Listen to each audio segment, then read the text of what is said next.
Let's get going with Chapter 5, Eigenvalues and Eigenvectors.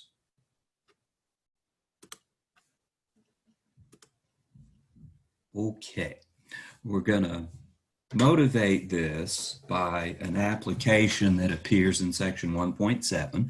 This is very applicable stuff. We'll be low on time and won't get to see all the applications, in class. You keep taking them physics and math and engineering classes, and you'll see this eigenvalue stuff again, I guarantee. This is probably the second most useful thing in this class. The systems of equation stuff, that's got to be the most useful. But eigenvalues and eigenvectors are definitely useful things.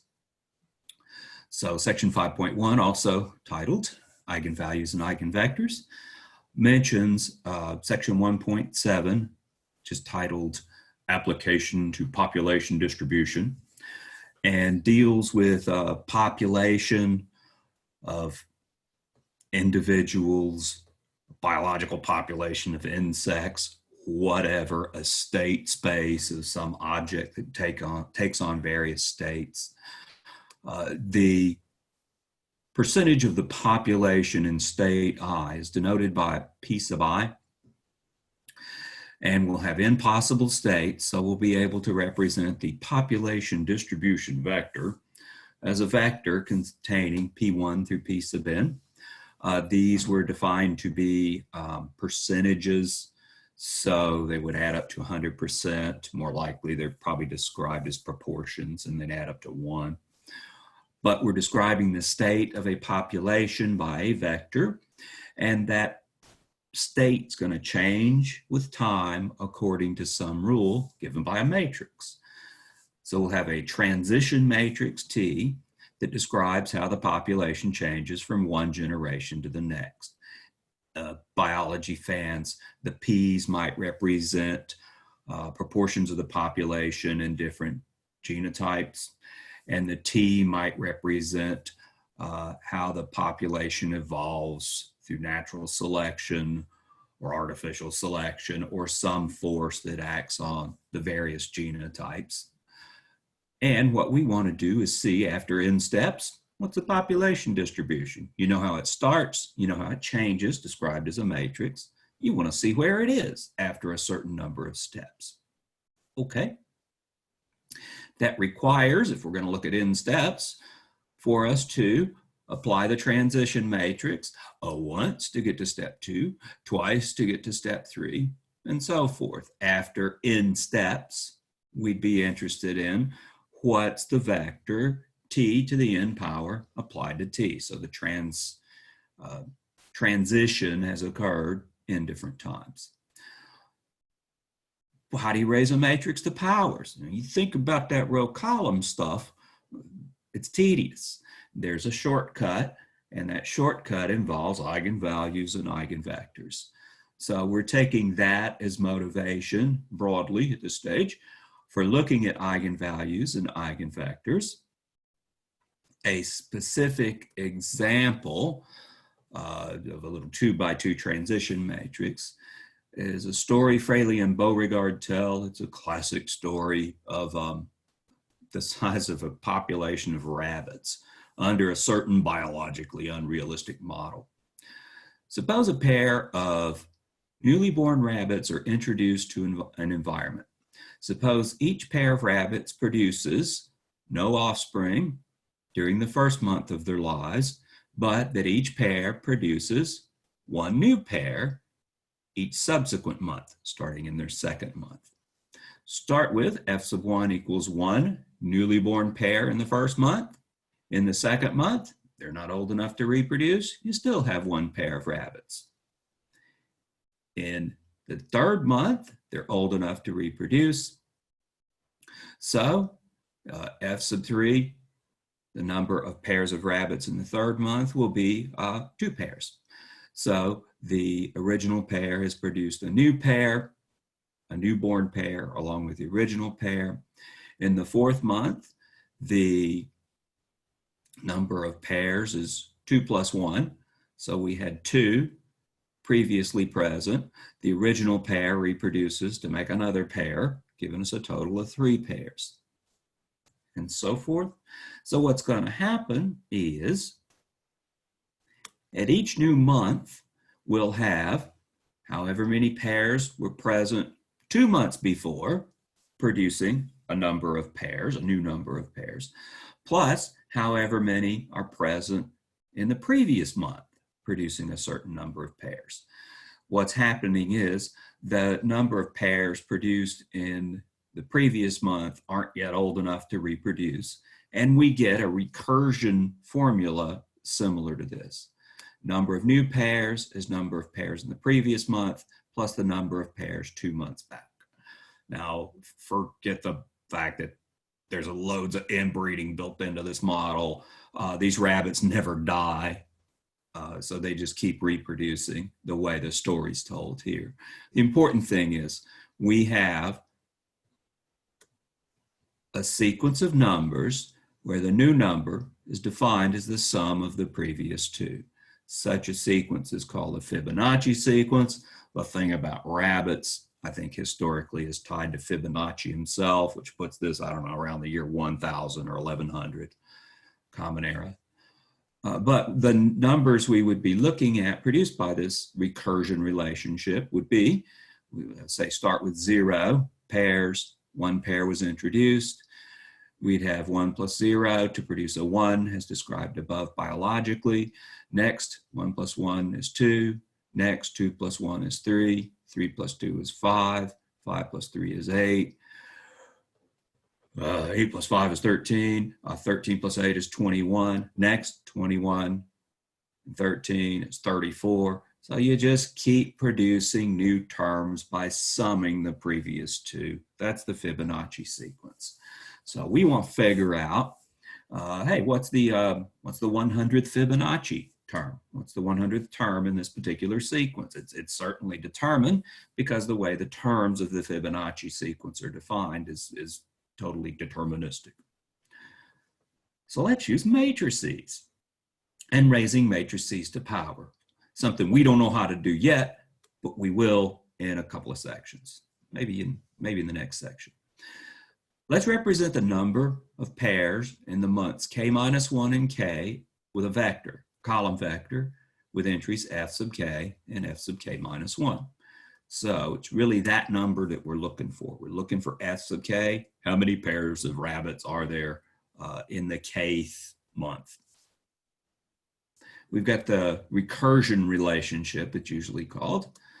F sub k is f sub k minus 1 plus f sub k minus 2. The new term is determined by summing the 2 previous terms. So we could set up a matrix that relates the new term f sub k and this previous term to what we had 1 generation back, 1 month back for the rabbits, f sub k minus 1, f sub k minus 2. We've reduced both of these indices by 1, and we've got this transition matrix. Sure enough, if you'll take the transition matrix, 1, 1, 1, 0, do your row times column thing, first row, first column, that'll produce f sub k minus 1 plus f sub k minus 2. And that should be f sub k. That's the rules. That's the recursion relation. So in fact, this works. Oh, and by the way, you do second row, first column, that'll produce f sub k minus 1. So yeah, this vector and this vector are the same. Their second components are identical. Their first components, top components, they're the same as well, because that's what we're doing. The recursion relation tells us the first components are the same. All right, so let's, as we did with the Fibonacci sequence, we started with 0 and 1. So we've got f sub 1 is 1, f sub 0 is 0. That was just initial conditions of a sort. So the vector f1, f0, we had set it up where the lower index was 1 less than the upper one, would be the vector 1, 0. All right. Then if we want to find f sub k minus 1 is a vector, we need to take that 1, 0, and apply the transition vector to it k times, k minus 1 times. Okay, so we can walk backwards. That's how this is written. We'll take the f sub k minus 1. We know it's related to the previous indices, f sub k minus 1, f sub k minus 2, by this transition matrix. Well, then we can go back by applying the transition matrix a second time and reducing the index again, or applying the transition matrix a third time and reducing the index again, and so forth, until we get down to these initial conditions. So we want to take this f sub k and reduce it down to an f sub 1. So we need to take k minus 1 steps. In other words, we need to apply the transition matrix k minus 1 times. Okay. That requires us then to raise that little matrix 1, 1, 1, 0 to the k minus 1 power and apply it to the initial condition, the 1, 0 matrix. If you can solve that, you can find f sub k. It's the first entry of the 2 by 1 vector given by this matrix multiplication. Now, that coefficient matrix, that transition matrix, 1, 1, 1, 0, it's only got zeros and ones in it. How hard could it be to raise it to the kth or k minus 1 power? Well, this funny way we do the row times column stuff, that ain't gonna have just zeros and 1 in it for long. You do first row, first column, and I see a 2 already. You do it again, and I think I see a 3, but anyhow, it's not gonna be all zeros and ones and pretty soon. So what's the general pattern? How would you raise this transition matrix to a certain power? Well, we'll see in section 5.3. This can be accomplished. We'll see in section 5.2 how to do it. In section 5.3, we'll see that by dealing with this matrix raised to powers, we'll do so by diagonalizing the matrix. I think that's the title is the next section. Anyhow, we'll find out that f sub k is given by this expression here. F sub k is 1 over the square root of 5, 1 plus the square root of 5 over 2 to the k power, minus 1 minus the square root of 5 over 2 to the k power. First off, this better be an integer, because you're counting pairs of rabbits, or counting integers. We had all actually natural numbers in that Fibonacci sequence. We're just adding 2 previous natural numbers to get a new one. This should be natural numbers, but it's got these square roots of 5s in it. Yeah, you multiply that out and the square root of 5s are going to disappear. That isn't immediately obvious. We could check it by induction, I suppose, and probably see that it happens, but not at all obvious that this is anywhere in the right ballpark. It is, we'll explain it. It'll be explained in detail over the next 2 sections. One quick observation. We got 1 plus the square root of 5 over 2 and 1 minus the square root of 5 over 2. So somewhere in there, there's a 1 plus or minus the square root of 5, all divided by 2, which sounds for all the world like the quadratic equation. Somewhere under this, there's a quadratic equation, and somewhere under this, there's a second degree polynomial. Second degree polynomial, 2 by 2 matrix, that ain't a coincidence. So when we define eigenvalues, we're going to see polynomials and we're going to see roots of polynomials. And that's where this 1 plus or minus the square root of 5 over 2 stuff is ultimately coming from. Details to follow. So we're taking that as our motivation for finding eigenvalues and eigenvectors. There's real problems where you want to take a matrix and raise it to powers. And to do that, you need eigenvalues and eigenvectors. And we kind of punted the ball on that previous chapter with determinants and said, determinants are a necessary evil. You need them to find eigenvalues and eigenvectors, it turns out, as we'll see when we define it here shortly. Well, eigenvalues and eigenvectors are important for a bunch of reasons. The primary reason we'll see is to raise matrices to powers. There's other reasons for that. So if I feel defensive, and I do because I said some horrible things about determinants in the past, Like nobody uses determinants to solve systems of equations because you got a good way of solving systems of equations. Nobody uses determinants to find the inverse of a matrix, but we had the inverse of a matrix expressed in terms of adjoints, section or two back. The important thing about determinants really pragmatically is you use determinants to find eigenvalues. And you use eigenvalues for a bunch of stuff. The one application we'll address is this diagonalization of matrices and raising matrices to powers. But there's plenty more of those. All right, so let's formally define. Hang with me. This is not going to be a smooth ride. Let's formally define eigenvalues and eigenvectors. The motivation for considering this at present, I got nothing for you, other than we'll see soon that it turns out these are useful things. So definition 5.1 says, let A be an n by n matrix. A scalar lambda is an eigenvalue of A if there is a non-zero column vector V in Rn such that matrix A times vector V equals scalar lambda times vector V. In this case, vector V is called an eigenvector of matrix A corresponding to eigenvalue lambda. All right, so there it is. This is what we're trying to find. We're trying to find eigenvalue lambda and eigenvector V such that this little equation is satisfied. All right, here's a plan. You like systems of equations, don't you? We can turn this into something related to systems of equations, meaning it's not that new. You've got some background knowledge in dealing with this stuff. You just haven't dealt with it in this particular order again, which is a recurring theme in linear algebra. Okay, so all right, suppose we have AV equals lambda V.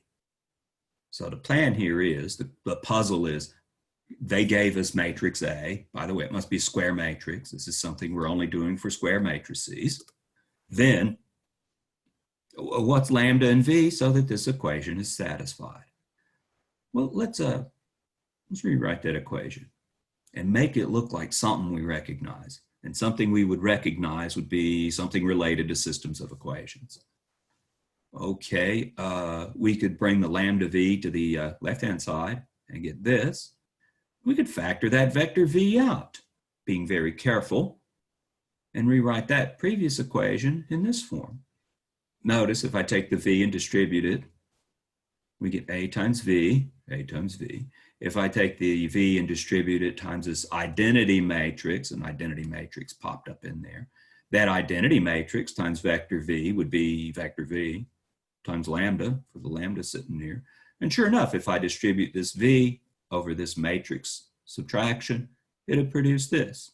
So these actually are equivalent. Of course, I can't just consider A minus lambda I. A's a matrix and I's a scalar. So you know something's amiss without the identity matrix there. And the distribution, maybe reading it backwards, the distribution shows you that we do have the same statements when we look at these two equations. You like this equation? Actually, that looks like I could associate that with a homogeneous system of equations. We got zeros on the right-hand side, V is unknown, and we got a coefficient matrix. Unfortunately, lambda is unknown as well, but I could interpret this as a matrix equation that corresponds to a system of n equations and n unknowns. Coefficient matrix is n by n. N equations and n unknowns that are homogeneous because of the zero on the right-hand side. The unknown is the vector V, or V1 through V sub n, instead of X1 through X sub n, as we often had, but still it's of that form. Just the coefficient matrix is a little more complicated than just matrix A. It's this thing here, A minus lambda I. Well, certainly the zero vector is a solution to this system of equations because it's homogeneous. Oh, but they won't let us use the zero vector for an eigenvector because of the definition. So for this to work and V be an eigenvector, we need to have a solution to this system of equations other than the zero vector. That is, we need this homogeneous system of equations to have a non-trivial solution. When does that happen? You might run back and review a little bit of the chapter 1 stuff when we looked at homogeneous systems of equations. That occurs when the coefficient matrix is not invertible. If this coefficient matrix is invertible, there ain't but one solution, and that's the zero solution. Just multiply both sides of this equation by the inverse of that matrix, and you get V equals a zero matrix. So the only way we have a non-trivial solution, the only way we have an eigenvector, is if this coefficient matrix is not invertible. That is, if this coefficient matrix is singular. Singular meant not invertible. And we were talking about that in the last section in connections with determinants. Remember, I guess it was theorem 4.3. A matrix is singular if and only if its determinant is zero. So we want a singular matrix. We want the determinant of that coefficient matrix to be zero. That way, this system of equations will have a non-trivial solution that is a vector V that's not the zero vector, and that vector V will be an eigenvector. So that's the plan. How y'all doing? That's an algebraic equation, and we can use that equation to find lambda. So when we do some examples, it'll become mechanical and hopefully make sense out of all this verbiage. Oh, some more verbiage. All right, determinant of A minus lambda I says is going to be a polynomial of degree n with variable lambda. We'll see that when we do the examples. So we're getting polynomials in lambda out. That polynomial is called a characteristic polynomial of A and denoted P of lambda. And if we'll take P of lambda and set it equal to 0, it's called the characteristic equation. So what the characteristic equation is doing is exactly what's highlighted up here. Come on now, highlighted up here. Determinant of A minus lambda I, we've said, that is P of lambda. So saying P of lambda equals 0, P of lambda equals 0, is equivalent to saying the determinant of A minus lambda I equals 0, which is equivalent to saying lambda is an eigenvalue of matrix A. So we're going to solve these by finding characteristic polynomials, setting them equal to 0, and factoring and finding the lambdas. Are you good at factoring? Yeah, you're probably as good as anybody else. It's possible to make up polynomials that can't be factored in a certain sense. Take our Introduction to Modern Algebra, a senior level class, and you'll explore that in more depth. Yeah, we have to have things that can be factored or else we get stuck. We got the quadratic equation and some little tricks for factoring. So that'll have to do. In the examples we see that will do.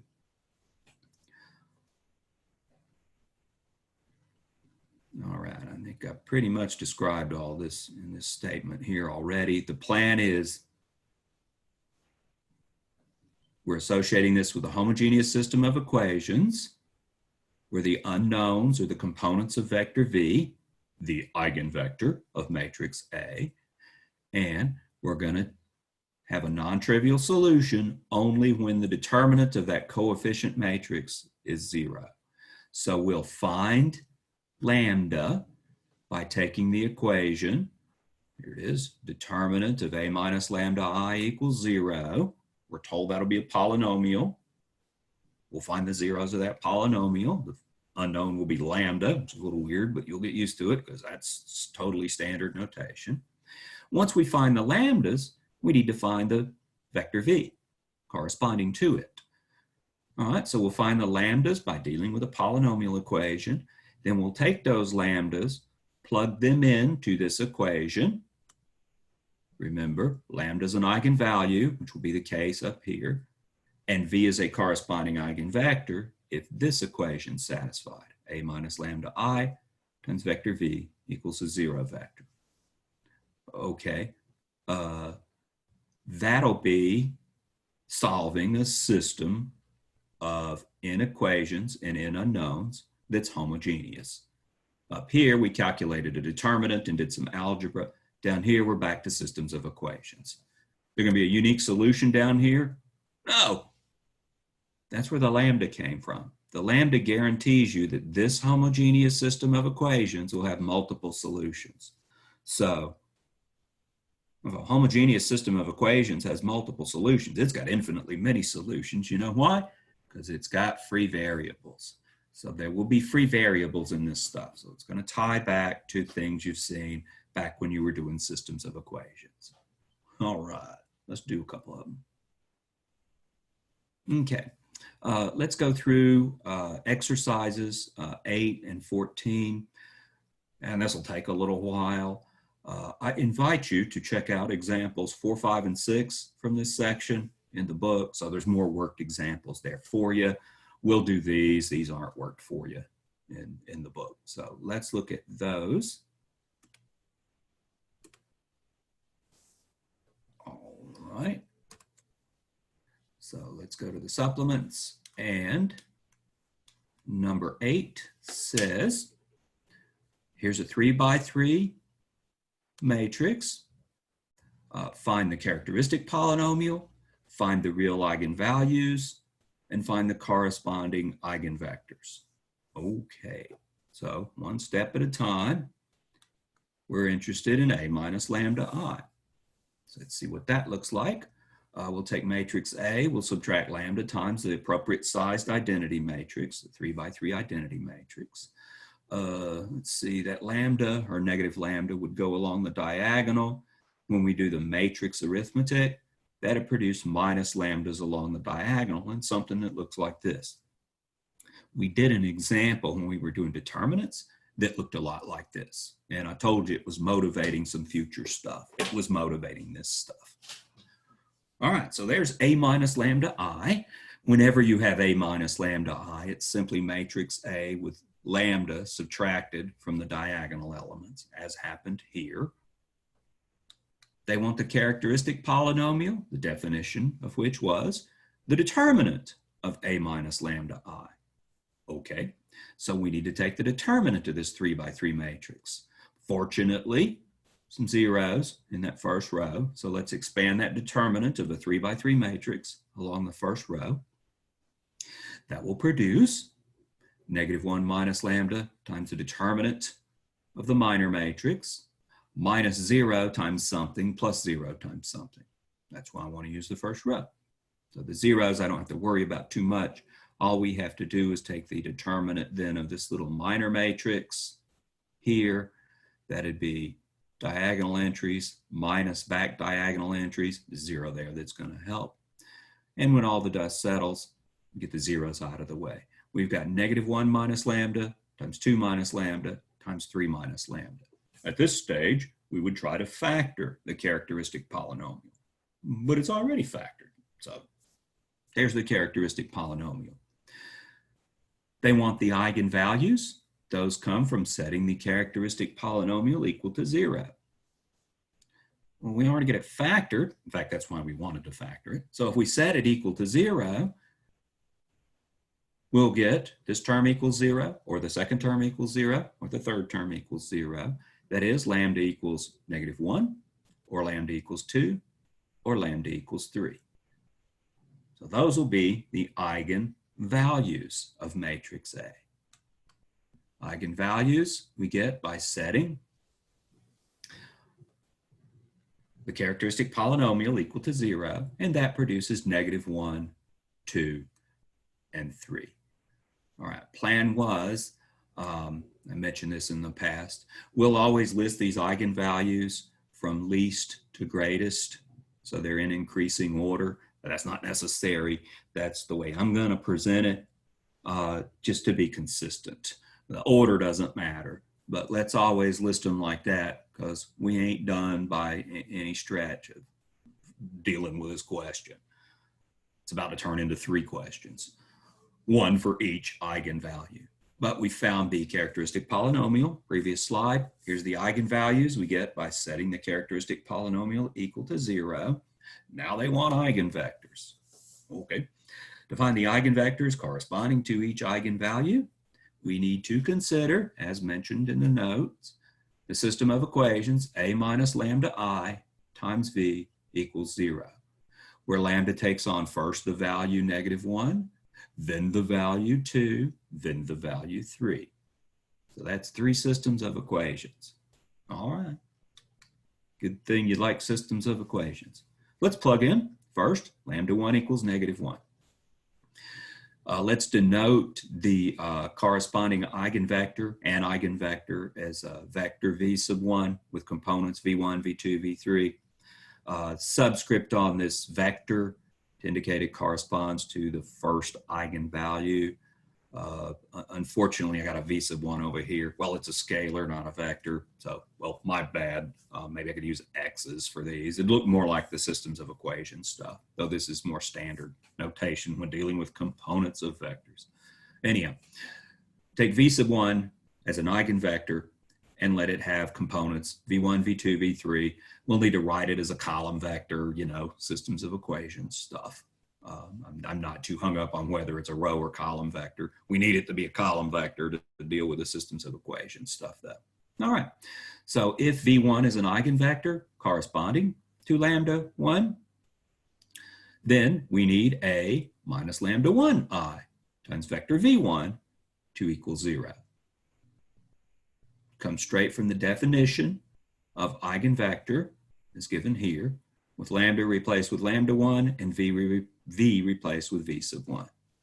That's a homogeneous system of equations. Here's the coefficient matrix.